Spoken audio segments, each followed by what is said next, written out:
tidur selama kuliah tuh, tidur. Tapi kalau dosennya nanya atau ada pertanyaan, dia tuh bisa ngomong. Bener-bener bisa ngomong gitu loh.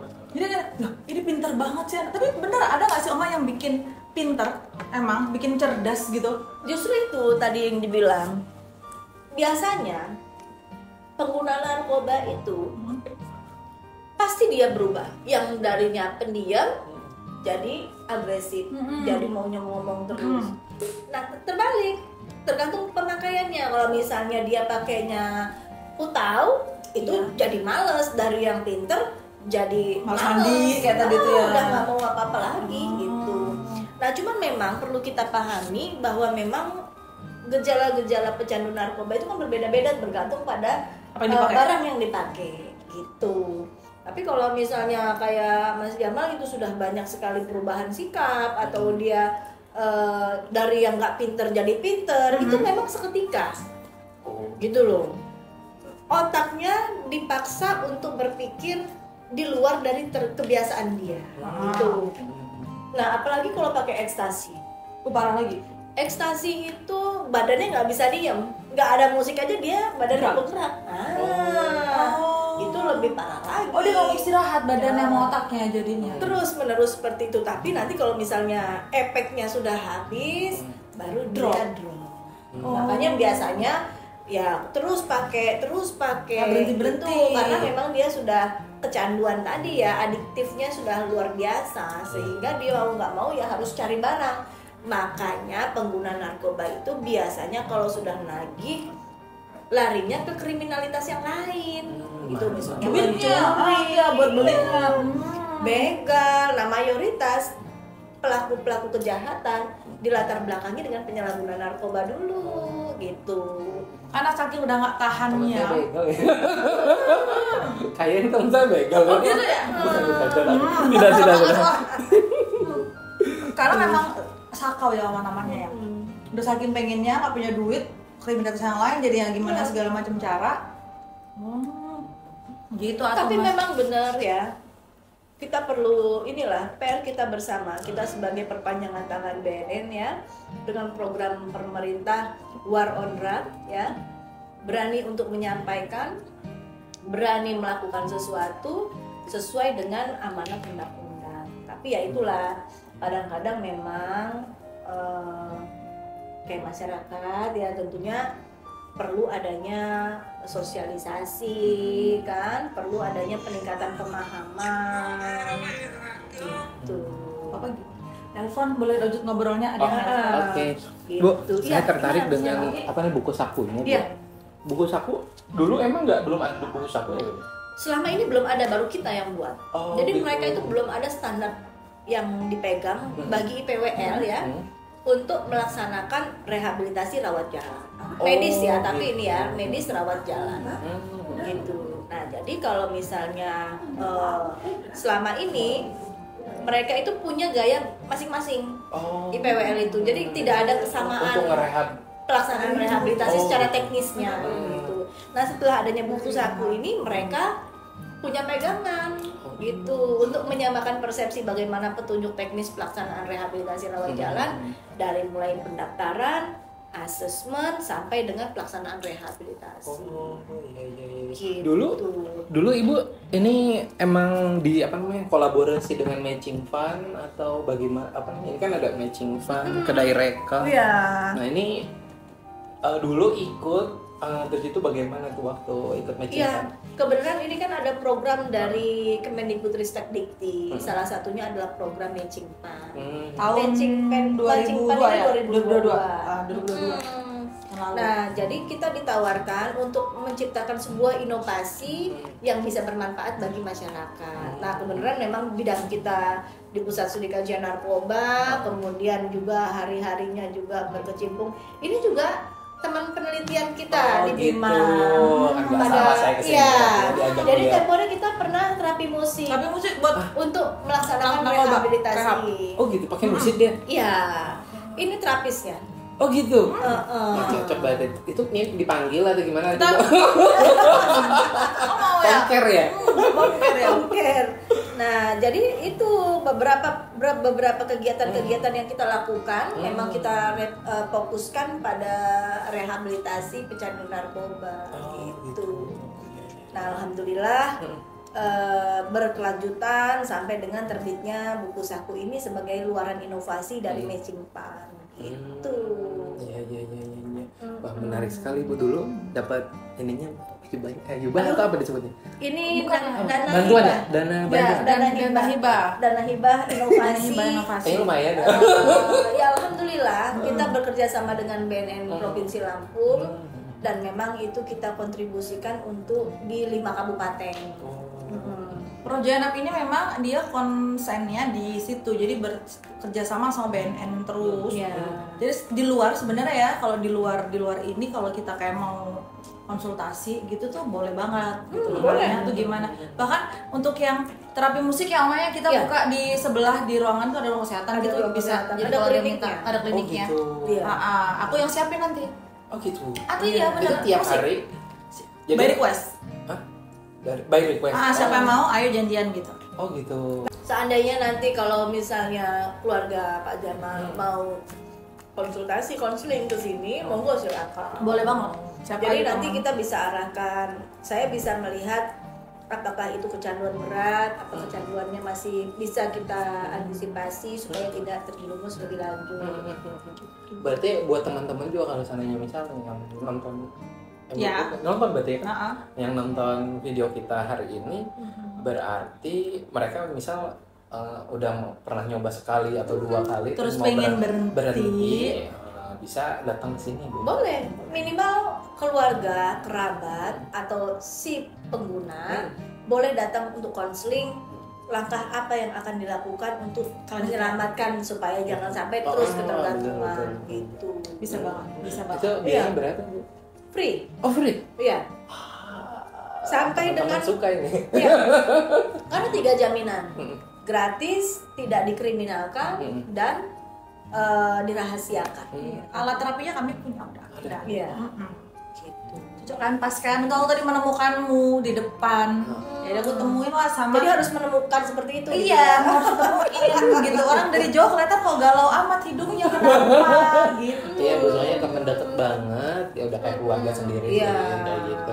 Dia ternyata pas di ini teman-teman katanya dia pakai narkoba, tapi nggak tahu jenisnya apa sih tapi tadi ada sabu dan kalau memang yang bersangkutan mau kita coba konseling untuk menyampaikan kira-kira apa sih problemnya. Pastinya dia punya masalah, tidak mungkin dia tidak ada masalah karena biasanya kalau remaja kehidupannya normal, kemudian tiba-tiba menghadapi konflik, kemudian ternyata lingkungannya itu adalah lingkungan dunianya pengguna narkoba, mau tidak mau sekali 2 kali nggak ikut, nah 3 kali ngikut gitu. Apalagi ditambah lagi dengan problem putus cinta, orang tuanya ribut melulu, terus nggak gaul kalau nggak keren kalau nggak pakai narkoba, nggak gaul kalau nggak pakai narkoba. Nah itu yang kita sering menghadapi teman-teman yang konseling ke sini. Wah, nanti saya coba ajak temen deh, atau emang temenku itu coba aku panggil kira-kira ya mudah-mudahan mau ya. Iya Bu. Dan tapi kita pendekatan dulu ya, karena betul, gini, yang namanya pengguna narkoba pasti dia akan memprotek diri untuk bergaul dengan orang lain kalau tidak komunitasnya. Gitu. Jadi yang tadinya mau terbuka, yang tadinya mau berkomunikasi, biasanya dia memprotek diri, membentengi untuk supaya tidak terendus atau tidak ketahuan kalau dia pakai itu. Tadi saya menarik dengan yang kata Ibu pakai musik itu ya. Nah itu kalau situ harus beberapa kali atau bagaimana Bu? Ya continue, nggak bisa sekali. Jadi dia dilakukan sesuai dengan jadwal yang sudah kita tentukan. Kemudian pelaksanaannya itu mungkin nanti mengikuti program yang sudah kita tentukan. Gitu. Ketika nanti mereka si pecandu atau keluarga yang datang itu mau melaksanakan rehab, nanti saya ada beberapa tim, saya dengan Pak Zainuddin, kemudian ada Bu Risti gitu. Nah jadi memang kita kolaborasi tim ini luar biasa untuk bagaimana caranya bisa mewujudkan pelaksanaan rehabilitasi seminimal mungkin dengan tanpa biaya, dengan cepat dan bisa teratasi dengan baik. Gitu.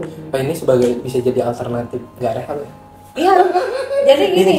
Atau gimana ya Bu? Akan rehab macam-macam tuh ya Oma. Karena model rehab masing-masing IPWL, masing-masing loka rehab itu punya gayanya. Oh gitu. Karena kan yang namanya loka rehab itu tempat rehabilitasi itu ada milik pemerintah, ada milik swasta atau individu.